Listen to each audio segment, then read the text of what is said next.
为期4天的博鳌亚洲论坛2023年年会正在海南举行，主题为“不确定的世界，团结合作迎挑战，开放包容促发展”。3月30号，本届论坛迎来最大焦点，国务院总理李强将出席年会开幕式并发表主旨演讲。这是中国政府换届后新总理首次参加论坛年会。当天，李强还在海南博鳌会见了来华出席博鳌亚洲论坛2023年年会的科特迪瓦总理阿西，以及国际货币基金组织总裁格奥尔基耶娃。国务院总理李强将于30号参加论坛年会并发表主旨演讲。来自50多个国家和地区的约2000名代表将共商疫情后亚洲与全球发展大计。彭博社报道，新一届中国政府官员及多国政商界代表将就供应链新格局、清洁能源、人工智能等众多议题展开讨论，商讨疫后全球发展方向。报道指，通过此次论坛可以观察中国将传递的诸多政策信息。27号，李强在北京会见出席中国发展高层论坛2023年年会的境外代表时表示，无论国际形势如何变化，中国都将坚定不移扩大对外开放。李强强调，未来中国经济将在保持一定增长速度的同时，加快质量变革、效率变革、动力变革，努力实现更高质量的发展，让老百姓生活更美好。这些都将为世界经济增长提供新的动能，也为各国企业在中国的发展提供广阔空间。香港大公文汇网注意到，此次论坛主题定为“不确定的世界，团结合作迎挑战，开放包容促发展”，已然传递中国将坚定不移对外开放的信号，并且强调了开放的重要性。李强总理的主旨演讲中，中国如何推进对外开放将是一大看点。斯洛文尼亚前总统达尼洛·图尔克向深圳卫视表示，去年的中共20大和刚刚落幕的全国两会为中国的未来发展指明了方向，并提出要坚定不移继续改革开放。他期待在此次博鳌亚洲论坛，从李强总理的主旨演讲中，能够看到中国进一步改革开放更清晰的日程表、路线图。博鳌亚洲论坛年会也是全国两会后一场重要的主场外交活动。目前，包括新加坡总理李显龙、马来西亚总理安瓦尔等多国领导人已经陆续抵达中国。其中，李显龙是疫情3年后首次访问中国。29号，李显龙在广州与广东省委书记黄坤明会面，这也是李显龙就任新加坡总理后第3次到访广东。李显龙表示，期待同广东继续保持紧密互动，积极参与粤港澳大湾区建设。据新加坡总理府消息，李显龙将出席博鳌亚洲论坛开幕式并发表讲话，并出席李强为参加年会的外国领导人举行的正式午宴。观察认为，鉴于新加坡在东南亚的特殊性，李显龙此访对于引领未来中新关系、推动中国东盟关系进一步务实发展具有重要意义。马来西亚总理安瓦尔出席此次博鳌亚洲论坛年会，同样聚焦务实合作。行前，马来西亚交通部长陆兆福透露，总理安瓦尔此行将着重与中方探讨加强现有合作以及开发新项目。这是安瓦尔去年11月就任马来西亚总理后首次访华。他在就任之初就已明确表示，提升与中国的双边关系是马来西亚的优先事项，不会让两国关系只维持现状。新加坡联合早报报道称，加强马来西亚与中国在铁路方面的合作将是重点议程。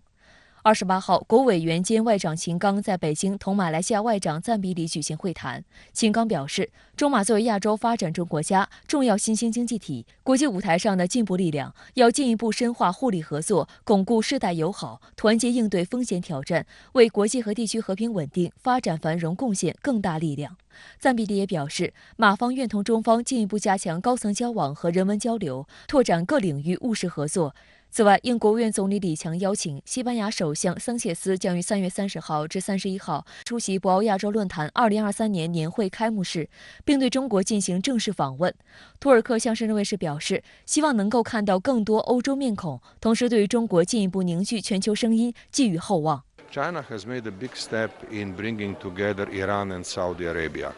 Well, no other country could do that, and that's an encouragement. For European Union, it will be very important to figure out what do we want to do, how do we want to work with China in the future. 中国将致力于这个扩大开放，致力于通过同世界各国加强合作、加强联系，那么来进一步促进世界的经济增长，促进这个世界各国的发展繁荣。那么最近一段时间以来这个应该说中方的发出的这样一些讯号得到了世界上广大国家积极的反应。那么这也体现了中国在国际事务当中的重要的作用，体现了中国在动荡不定的世界当中所发挥的这样一种引领的作用。那么当然也体现了世界各国对中国在国际事务当中发挥作用的这样一种高度的重视。30日，也就是周四，论坛年会将进入高潮。国务院总理李强将出席开幕式并发表主旨演讲。此外，还有多位外国领导人和国际机构负责人出席论坛年会，这也显示出博鳌亚洲论坛的包容性和影响力。实际上，博鳌亚洲论坛也是外界感知中国前进方向的重要窗口。当今世界面临一系列的不确定性，不少与会嘉宾都提到，中国可以成为不确定性中的确定性。出席分论坛讨论的蒙古国副总理兼经济发展部长呼日勒巴特尔就表达了他对中国的期待。他认为，中国经济增长不仅对蒙古是一个非常利好的信息，更意味着世界的共同增长。今天，将近20场分论坛正在密集进行，从地缘政治到区域经济合作、绿色发展、气候变化、新能源等等诸多与发展相关的前沿话题都在这里得到充分讨论。多位重量级嘉宾也现身博鳌，带来各自领域的最新政策动向。团结合作迎挑战，强调以开放包容促发展是博鳌亚洲论坛2023年年会的主旋律。开放包容、互惠共享也是中方坚持的国际科技合作理念。29号举行的一场以科技竞争与合作为主题的分论坛上，谈到了当前大火的 ChatGPT。中国科学院院士、中国科学院前院长白春礼认为 ，ChatGPT 的诞生和发展代表着人工智能发展到了一个新的阶段。在接受深圳卫视特派记者邱倩怡的专访时，白春礼进一步指出，科技进步可以创造新的业态，提供新的就业机会，因此国家和社会的进步需要顺应科技发展趋势。更重要的是，将科研成果与经济生活进行密切互动。我们不能说人工智能发展完全取代了人力，但是它呢也会产生新的就业机会，但是需要有更高的科技的水平、更高的知识水平来这个适应这个经济科技发展的需求。白春礼强调，科技进步是促进经济社会发展的主导力量。为了促进科技进步，科技的交流合作是必不可少的。近年来，围绕芯片和半导体等高科技领域的博弈愈演愈烈。2020年9月，时任中国科学院院长的白春礼提出的一个观点引起了广泛关注。那您曾经也表示过，美国卡脖子的清单就是我们科研任务的布局清单。在这方面，我们如何来推进？前景怎么样呢？如果说我们把这些卡脖子清单作为我们科研任务的清单，组织起我们的力量来这个攻克这个难点解决了，我想对我们国家经济的发展，对我们民生的改善对于这个乃至于对世界这个其他国家这个它的科技进步和经济发展的贡献，提高人民的生活福祉，都是十分重要的。我觉得这也是一个国家科研机构它的责任所在。白春礼指出，当前面临100年未有之大变局，如何推动科技创新的交流与合作，是科技界、社会各界共同关注的问题。而他本人目前担任“一带一路”国际科学组织联盟主席，致力于促进沿线国家的科研合作。该组织是第一个由中国牵头的综合性国际科学组织，目前涵盖了亚洲、非洲、欧洲、南美洲、大洋洲的67家成员单位。2021年，“一带一路”国际科学组织联盟发起大湾区科学论坛，在这个全球科技创新最活跃的地区，探索全球开放创新生态，期待通过大湾区科学论坛发挥平台枢纽作用，为全球科技创新治理提供湾区方案。白春礼也告诉深圳卫视记者，第2届大湾区科学论坛将在5月登场。大湾区是目前创新活力最强经济发展最为活跃的一个体系。我每次去到深圳，都感受到非常浓厚的创新氛围。很多这个世界500强企业总部也聚焦着深圳，所以这个深圳的对人才的吸引的力度也非常之大。最近这个很多一些新的举措也相继出台。我想深圳在粤港澳大湾区的这个建设当中，一定会发挥非常重要的作用。相关话题来连线特约评论员孙兴杰。孙先生您好。1年1度的博鳌时间开启，李强总理周4将做主旨演讲。今年论坛多国领导人及重量级嘉宾云集，您对此有何观察呢？今年的博鳌亚洲论坛的年会备受关注，这也是新冠疫情爆发之后，博鳌亚洲论坛完全恢复线下会议。虽然视频会议能够打破距离的限制，实现交流，但是线下的会议还是非常重要的，而且有些交流呢是在线上难以实现的。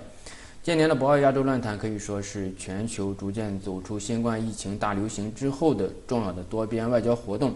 除此之外呢，中国的两会结束，新一届政府的经济社会发展目标和举措也是受世界所关注的。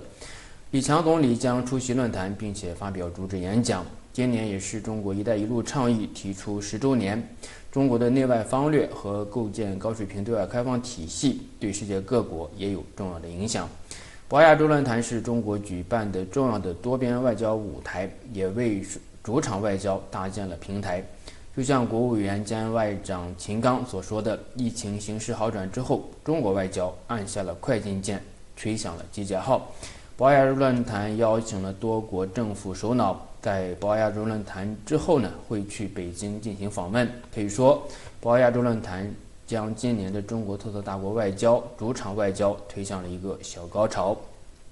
也是国际交往恢复到疫情之前的重要的转折点。博鳌亚洲论坛已经成为亚洲地区乃至全球范围内具有重要影响的多边论坛，也有媒体将其称为亚洲的达沃斯。我想，这是对博鳌亚洲论坛的期许，更是对亚洲经济发展的承认。今年的博鳌亚洲论坛的主题是不确定的世界。疫情之后，世界依然面临多重挑战，尤其是地缘政治冲突、全球性的通胀以及供应链危机等等。在过去2-3年时间里，亚洲的确定性与世界的不确定性之间形成了越来越鲜明的对照。世界处于100年未有之大变局之下，和平发展依然是亚洲的主题和目标。博鳌亚洲论坛发表了2份重要的研究报告，进一步确认了全球经济治理的亚洲时刻。亚洲经济复苏的步伐加快，带动了全球经济增长。在全球经济形势不明朗的时候，亚洲的确定性和发展前景无疑为世界注入了确定性。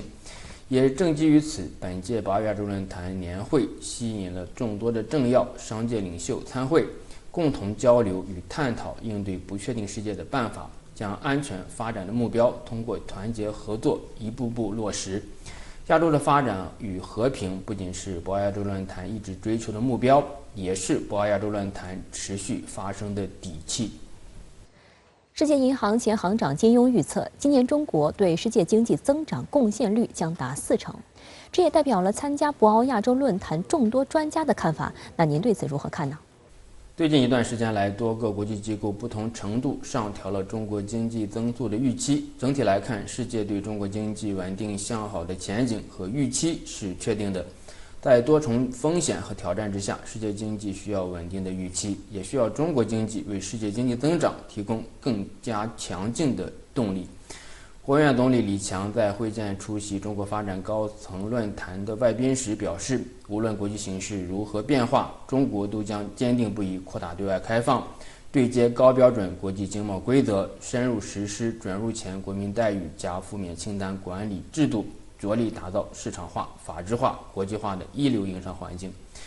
相信李强总理在博鳌亚洲论坛的演讲中会进一步传递中国扩大对外开放、营造良好营商环境，以中国高质量发展为世界提供更大机遇的信息和信心。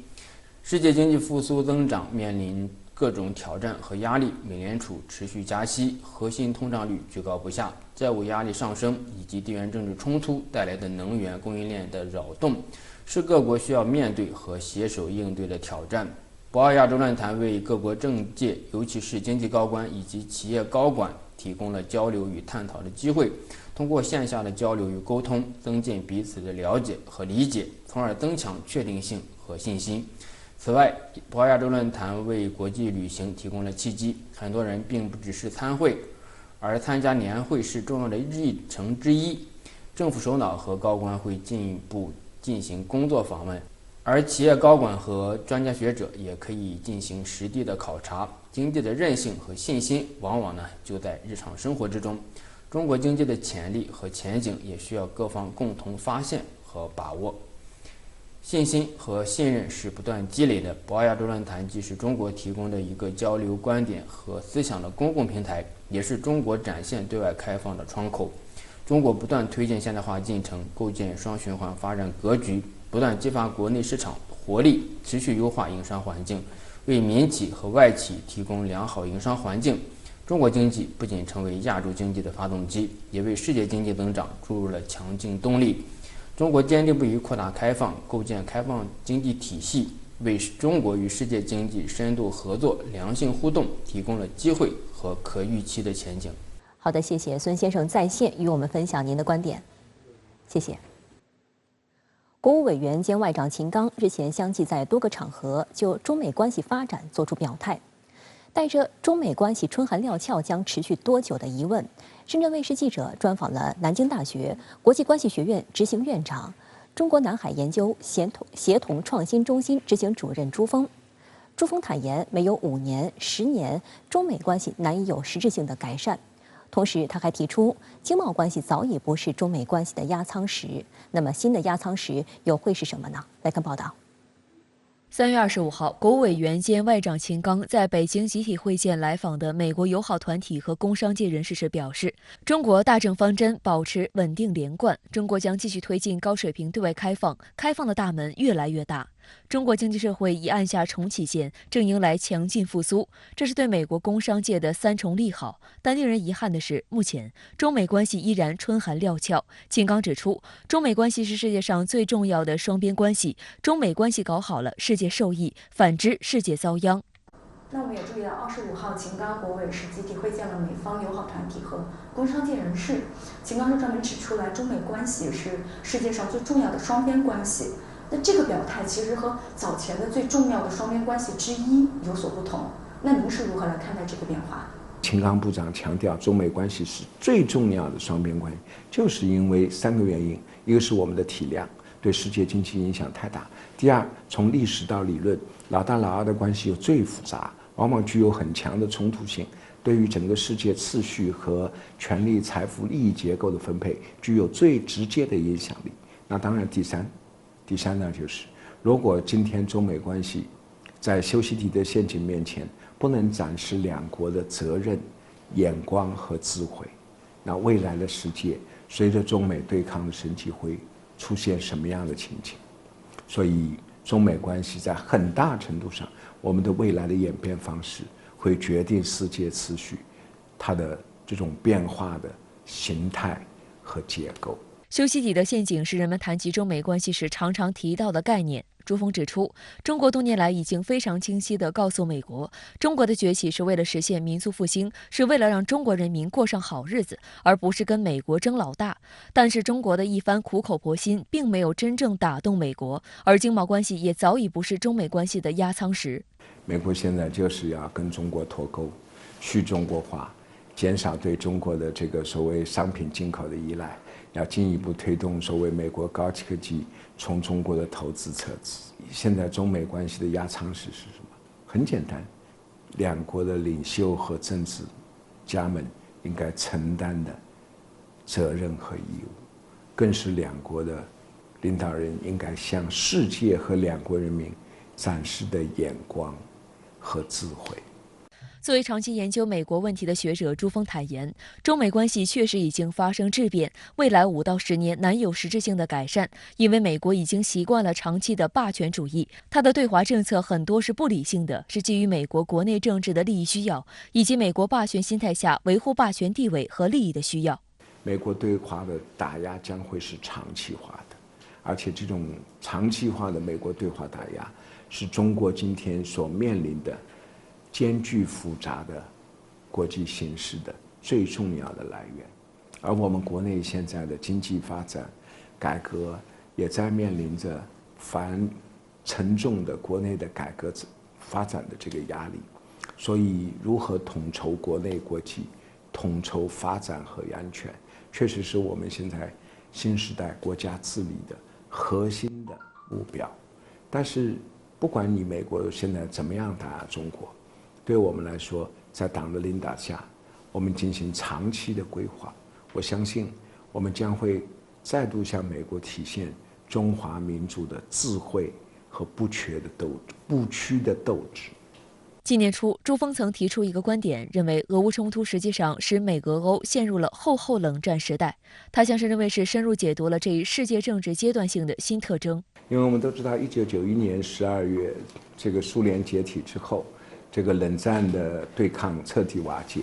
这个阵营的冲突呢被全球化的开放合作所取代。但是问题是，这个美国始终没有放弃北约东扩，所以对俄罗斯的基本的这个地缘政治和地缘战略的安全需求呢，也常常采取进一步打压的措施。所以这也迫使普京想要通过所谓的某种俄罗斯的方式来对北约东扩进行回应。不管乌克兰战争最后的结果怎么样，在相当程度上，冷战的铁幕又在欧洲重新降临，原来的开放合作，这个全球化的这个态势正在受到前所未有的打击。您为何认为世界不会进入战略竞争时代呢？现在的地缘战略竞争就是美国人霸权、霸道、霸凌这种心态、战略和政策的丑恶表现。那问题是我们如何应对？所以现在在乌克兰问题上，中国劝和促谈，同时这次国家主席访问俄罗斯，也强调中俄要共同推进世界多极化的发展，反对霸权主义。我们同样也给出了非常清晰明确的中国声音。美国白宫方面表示，作为对俄罗斯暂停参与新削减战略武器条约的回应，美方将停止与俄方交换一些核力量数据。美俄是世界上最大的2个拥核国家，拥有全球近90%核弹头。随着双方因俄乌冲突而关系持续紧张，两国围绕新削减战略武器条约的博弈将如何危及全球军控体系？来看报道。美国国家安全委员会战略沟通协调员科比28号在电话记者会上称，由于俄方拒绝履行两国在新削减战略武器条约中同意的每半年交换一次数据，美方也决定不向他们提供这些数据。此前一天，美国防长助理约翰·普拉姆参加美国国会的听证会时透露，美方曾向俄方提出在新削减战略武器条约框架内交换有关信息，但被拒绝了。作为回应，美国不会在新削减战略武器条约框架内与俄方共享信息。俄副外长里亚布科夫29号回应表示，美国停止与俄罗斯交换核力量数据，不会改变俄罗斯暂停参与新削减战略武器条约的决定。俄总统普京上月21号发表国情咨文时表示，美国要求俄罗斯恢复执行新削减战略武器条约，包括允许对俄罗斯的核设施进行检查。这样的要求在当前看来简直荒谬。普京强调，如果要让俄罗斯重新回到该条约下，北约成员国就必须澄清对本国战略武器库及北约整体核打击潜力的看法。俄外交部在普京发表国情咨文后表示，尽管俄方决定暂停履约，但仍然遵守新削减战略武器条约关于进攻性战略武器最大数量的要求，继续与美国就发射洲际弹道导弹和潜射弹道导弹进行通报和交流。同时，俄外交部称，该决定是可逆的。俄方做出这一决定，主要是因为美国的敌对政策。如果美国对俄罗斯的态度发生变化，俄方不反对恢复履约。俄罗斯是率先暂停这个履行这个条约义务的。其实美国的心思他这种算计是什么？他是想一边在俄乌战场上削弱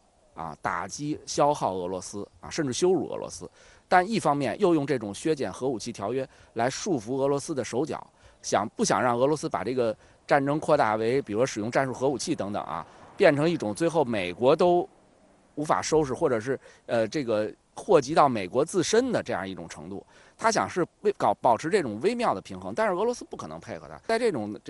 氛围之下，那么俄罗斯只能是退出。新削减战略武器条约由美俄两国于2010年签署，并于4年生效，原有效期10年，后延期至2026年。它是两国在核裁军领域的关键条约，与美苏之间签署的反导条约、中导条约一起，被认为是国际核裁军体系的3大支柱。在美国先后宣布退出反导条约和中导条约之后，新削减战略武器条约成为美俄之间唯一军控条约。实际上，随着近年来俄美关系不断恶化，新削减战略武器条约早已面临严峻挑战。去年8月，俄罗斯外交部宣布，俄方被迫退出新削减战略武器条约的设施核查机制。路透社指出，该条约所规定的1年2次的数据交换，需要美俄双方提供一份部署的战略运载工具、发射装置和弹头的详细清单，包括在海陆空等运载工具上部署的弹头数量的分类。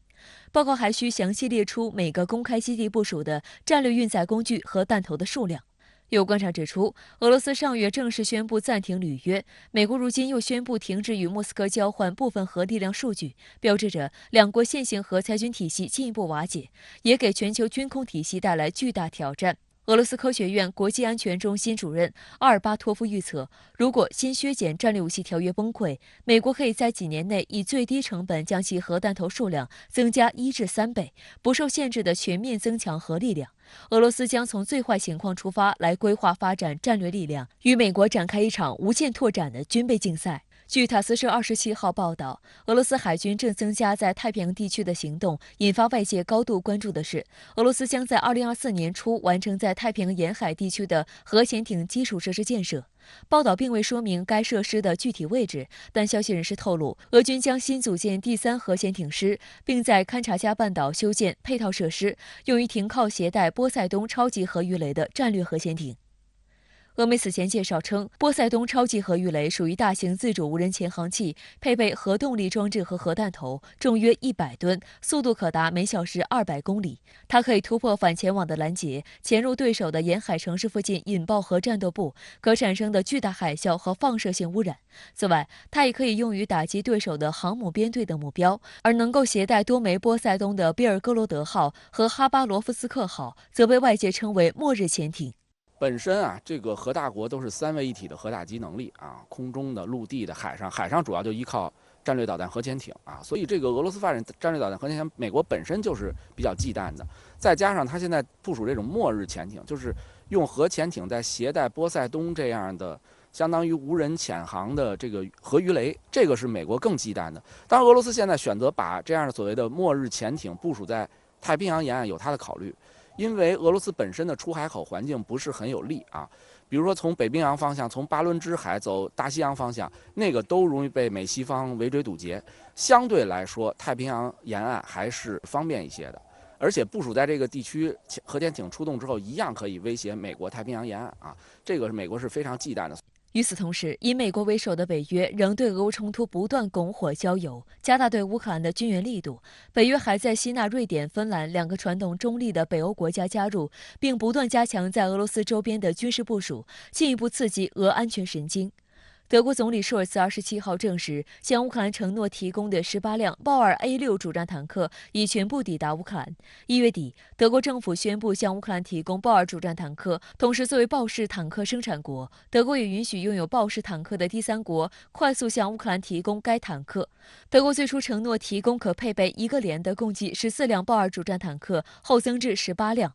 德国援乌豹二坦克的闪电交付引发外界高度关注。一方面，豹二一度被认为是欧洲最强大的地面武器之一，此次援助的型号更是令基辅盼望已久的先进型号。另一方面，即便是美国承诺提供给乌克兰的主战坦克，最早也要到8月才能交付。此外，五角大楼还披露，尽管都是埃布拉姆斯坦克，但是已经从 M1A2 型变成老旧的 M1A1 型。今年年初，美国政治新闻网就曾报道称，美国不会向乌克兰提供采用贫铀装甲技术的埃布拉姆斯主战坦克，理由是这项技术受到出口限制。乌克兰届时将得到的是出口型埃布拉姆斯坦克，这类坦克也曾出口埃及、沙特阿拉伯，并曾在伊拉克投入使用，其装甲强度类似于此前挪威和波兰向乌克兰提供的豹二 A4 坦克。美国之所以只向乌克兰提供改造后的武器，出口限制仅仅是原因之一。欧洲外交关系委员会的军事专家格莱瑟尔表示，问题在于高科技坦克一旦被俄军缴获，就增加了技术外露的风险。从去年4月开始，美国就开始向乌克兰提供 M777自行榴弹炮，但可能基于同样的顾虑，该武器没有安装 GPS 以及相应的电脑设备，这会导致命中率大大降低。还有分析认为，美国对援乌武器做出种种限制，一定程度也是出于避免过度刺激俄罗斯，让冲突进入不可控制的境地。《华尔街日报》此前报道称，美国提供海马斯火箭炮前曾进行过改装，以便让它无法发射射程可达300公里的 ATACMS 导弹。该报援引美国政府匿名人士的话报道称，美方这样做是为了减少战争升级的风险。他现在不想提供这样的先进武器，我觉得有几种考虑，比如说。他觉得提供的武器太先进的话，是不是不受控？万一乌克兰拿这样的武器远程攻击俄罗斯本土怎么办？因为俄罗斯一定会大规模的报复，而且这种报复有可能就升级到和美国和北约的直接的作战，这他不愿意看到另外，那么援助这样武器如果太先进的话，那么先进的武器有可能被俄罗斯俘获到、缴获。一些它相关武器上的机密，包括它援助的武器一旦流入到国际武器的黑市，落入到恐怖分子手里，可能反过来对美西方，对他们也是一个威胁，他也不愿意看到。就总的来说，他就是想拿捏这场战争。相关话题来连线特约评论员陈斌，陈先生您好。继俄罗斯早前宣布暂停新削减战略武器条约后，美方也宣布停止与俄方交换核力量数据。那您怎么看俄美的最新较量呢？主持人好，围绕乌克兰危机，美俄呢正在掀动新一轮的争执，或者说呢新的交锋。而俄美呢交锋又是与乌克兰的战况、欧美队伍军援不怎么到位，乌克兰开始呼吁和平相关联。在俄罗斯声称呢，在白俄罗斯要部署战术核武器以后，美国呢停止了与俄罗斯交换一些核力量数据。这实际上呢是核威慑与反威慑，双方呢都有所忌惮。但是呢，又要摆出来反制对方的架势。中国解决乌克兰危机的和平倡议影响力呢是越来越大，包括乌克兰都呼吁中国发挥作用，表达出一定的对和平的渴望。美国呢也便敲边鼓了。国务卿布林肯说，有关乌克兰停火的呼吁，可能呢会让俄罗斯部队重整部署，准备发动新一轮的进攻。显然呢是要鼓励乌克兰人继续打下去。但这问题呢又来了，要是乌克兰继续对俄作战，需要武器和军火，美欧呢似乎并不能满足他的要求。美国给乌克兰的武器据说是简化版的射程缩短、电脑系统改装，担心乌军呢向俄罗斯境内开火，使得俄乌冲突升级为美俄冲突。欧洲国家呢对乌援助的武器不是数量大减，就是这个提供比较落后的版本。今天呢，乌克兰军方就是抱怨一些国家提供的武器和弹药不能用，那经常的退回去调换，换来换去呢也耽误了战机。泽连斯基呢还公开说，他担心因为美国两党分歧，今后美国可能不会提供更多军援了，这仗呢就不好打了。根据西方媒体的说法美国的厌战情绪蛮高的，拜登政府也甚至打下去不利于明年的大选。而乌克兰得到的军援呢，到今年夏季就差不多要消耗完了。要是再得到西方军援呢，恐怕也还比较难。那么由此来看呢，现在俄美的交锋可能是停战和谈前的一次比较大的较量的开端，不排除呢还有激烈的争执。但是呢，双方都知道这仗是越来越打不动了，没有那么多的钱来援助乌克兰了。我估计今年下半年，这个和平谈判呢，就有可能逐步的登场。好的，谢谢陈先生在线与我们分享您的观点，谢谢。联合国安理会27号未能表决通过俄罗斯等国共同提交的有关决议草案。俄罗斯总统新闻秘书佩斯科夫28号表示，俄方对联合国安理会未通过对北溪管道爆炸事件进行国际调查的决议草案表示遗憾。俄外交部发言人扎哈罗娃称，虽然决议草案未能通过，但是俄罗斯将继续寻求采取所有必要措施来确定肇事者，并将之绳之以法。俄罗斯提出的决议草案要求联合国成立独立调查委员会，对北溪事件进行调查，并查明所有实施者、资助者等，并请秘书长在决议通过30天内汇报成立委员会的人选，鼓励独立调查国家分享信息。据报道，这份决议草案只有获得9张赞成票，以及安理会5大常任理事国均不行使否决权的情况下，方可获得通过。投票当天，只有俄罗斯、中国和巴西投票赞成，其余安理会成员国投了弃权票。俄罗斯常驻联合国代表瓦西里涅边贾在投票结束后表示，现在对于谁是破坏北溪管道幕后黑手的怀疑已经显而易见。在众目睽睽之下，美国及其盟友正在尽全力确保不会有针对北溪管道问题的国际调查，并且试图通过媒体散播自相矛盾和荒谬的推测来掩盖事实证据。俄方严重怀疑一些欧洲国家正在进行的国别调查的客观性与透明度，并对这些国家不愿与事件相关方合作表达不满。Соответственно, без объективного и транспарентного международного расследования правды о произошедшем нам не выяснить. 美国常驻联合国副代表罗伯特·伍德则坚决否认俄罗斯的指控，并称美国没有以任何方式参与到破坏北溪管道的行为当中。It was an attempt to discredit the work